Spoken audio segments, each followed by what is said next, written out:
پینٹیں پہننے لگ گئے، ٹوٹے جوتے پہننے لگ گئے، کانوں کے اندر بالیاں پہننے لگ گئے، عورتوں جیسے شکلیں بنانے لگ گئے. جو مرد عورت کی شکل بناوے اور جو عورت مرد، اللہ کی لعنت ہے اس کے اوپر. لعنت زدہ رحمت زدہ جگہوں پہ نہیں آ سکتا بھائی. یہ تو پکی ٹھکی بات ہے. جب تو توبہ کر کے لعنت کے تو گلے سے نہیں نکلیں گے تو رحمت کی چادر اوپر نہیں آئے گی. یہ خود کیے جو ککرم جو کرتوت کیے جو خود کیے. اب اس کا بھگتنا بڑا مشکل ہو رہا ہے. یہ ماحول خراب خود کیا، پریشانی کے اسباب پیدا کی، اطلاق بیوی کو دے رہے ہیں. اور اس ماحول کو جس کو دنیا کے کہنے کے اختیار کیا، اس کو اتنا پریشان ہے 6 بچوں کو رہا ہے. 6 نہ جانو؟ ہاں کیوں تو یوں لگا جیسے حاجی عبدالوہاب صاحب کے ساتھ بولنے جب 6 بیٹھا ہو مانتا ہے. سبحان کون ہے ایسا ہی بھائی بیٹھا تھا جلسے کے اندر تھا ضلع حصار کا. اب مولوی صاحب کا آگے ہو جاؤ آگے ہو جاؤ.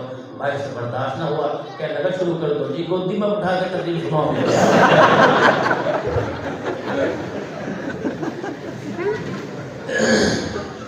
اللہ کرے آپ کس طرح مسکراتے ہو. خواب ایمان سارا کریڈٹ میرے بھائی کو جائے. آپ سارا مجمع جو صاحب صبح سے بے رونق چہرے تھے، اس بارونق چہرے کو بیوی نے اداس کیا، بہن نے اداس کیا، بھائی نے اداس کیا، اولاد کی تربیت نے، کاروبار کے نقصان نے، قرضوں نے اداس کیا. اللہ اس کا بھلا فرماوے. اس نے ایک چھوٹا سا چٹکلا چھوڑا، اس سے سب کے چہرے پہ مسکراہٹ آ گئی. قیامت کے دن اگر یہ مسلمانوں کی اپنے بھائی کی خیر خواہی کے لیے تھا تو قیامت کے دن اس پر بھی اللہ انعام عطا فرمائے گا.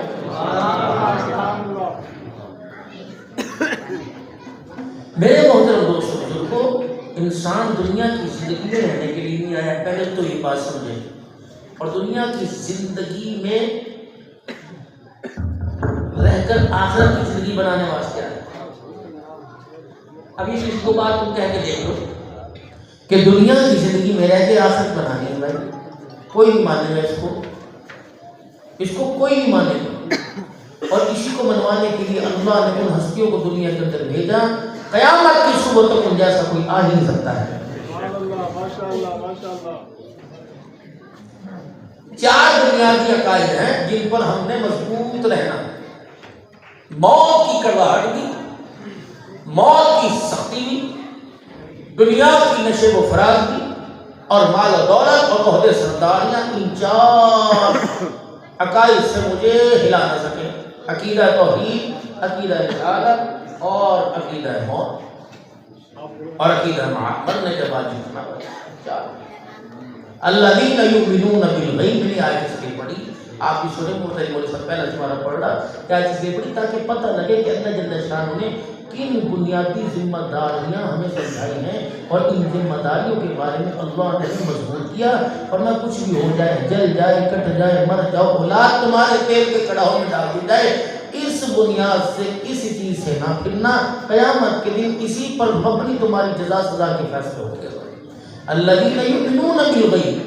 اللہ ہے کس نے کہا؟ محمد مصطفیٰ صلی اللہ علیہ وسلم نے منوا رہا. زمین بنا کر، آسمان بنا کر، سورج چاند ستارے بنا کر. کوئی مانگا اللہ کو نہیں مانگا. پھر اللہ نے پلٹا دیا. اللہ نے کیسے؟ بیماریاں دے دی، پریشانیاں دے دی، دکھ تکلیفیں دے دی، مصیبتیں دے دی. اب بھی تو مان اللہ ہے. اب ماننا اللہ ہے. سکھوں میں نہیں ماننا اللہ ہے، دکھوں میں کہہ رہا اللہ ہے. خوشیوں میں نہیں ماننا اللہ ہے، غمیوں میں کہہ رہا اللہ ہے. پھر اللہ نے تو منوانا ہی اپنا. ایک بات بتاؤ، شاید آپ کی عقل میں میری سمجھ میں آ جاوے.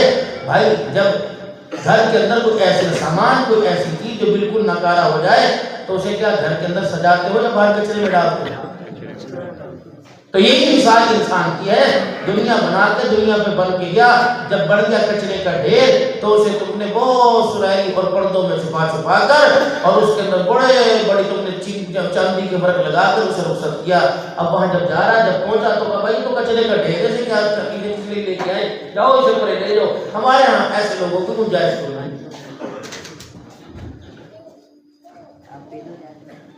میت اٹھی، جنازہ اٹھا قبرستان کے، تو سارے کیا کہیں گے جب قبر میں اتارنے کے لیے؟ اشہد ان لا الہ الا اللہ وحدہ، چار کہیں اللہ کے حوالے۔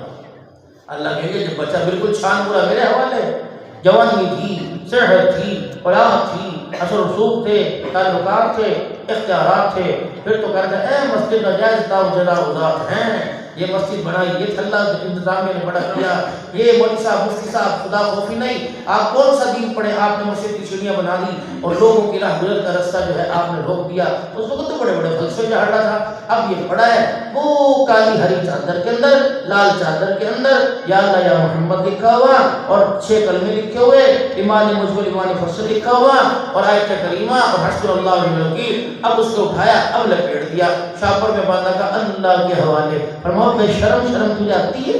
تو علاقے کا نامور ہے، تو غیرت والا ہے، تیرا پپا تو پورے علاقے میں چلے، تیری ہاں میں ہاں ہو اور تیری نام میں نہ ہو۔ میں نے کہا کیوں؟ شرم نہیں آتی؟ غلاف تو وہ لے کے آیا جسے دیکھ کے فرشتے عشش کر اٹھے اور چھپا کے وہ بدرسی بلایا جسے کلمہ بھی پڑھنا نہیں آتا ہے۔ اگر ہم نے توجہ نہ ڈالی اپنی حالت پر تو ہمارا بھی حال یہ ہوگا اور ہمیں بھی فرشتوں کا یہ کہا سننا پڑے گا۔ پھر مشورے ہو گئے،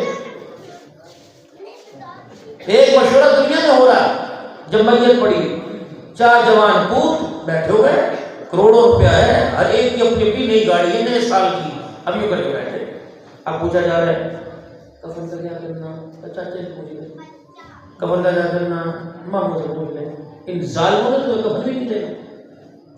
شادی میں، خوشی میں، بیاہ میں، رشتوں کی لیتی دیتی میں کبھی چاچا یاد نہیں آئے گا، کبھی بھپا ماما نہیں، باپ کو کفن دینے میں، ماں کو کفن کاٹنے میں باپ یاد، چاچا چاچا چاچا۔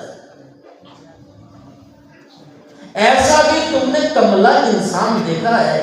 نہیں تو میں تمہیں دکھاؤں جو کہ بچوں واسطے اور جہاں جا رہے ہیں وہاں تو اللہ کی قسم کچا فرش ہے، ایک بلب کوئی نہیں، اندھیرا ہے، کچی دیواریں۔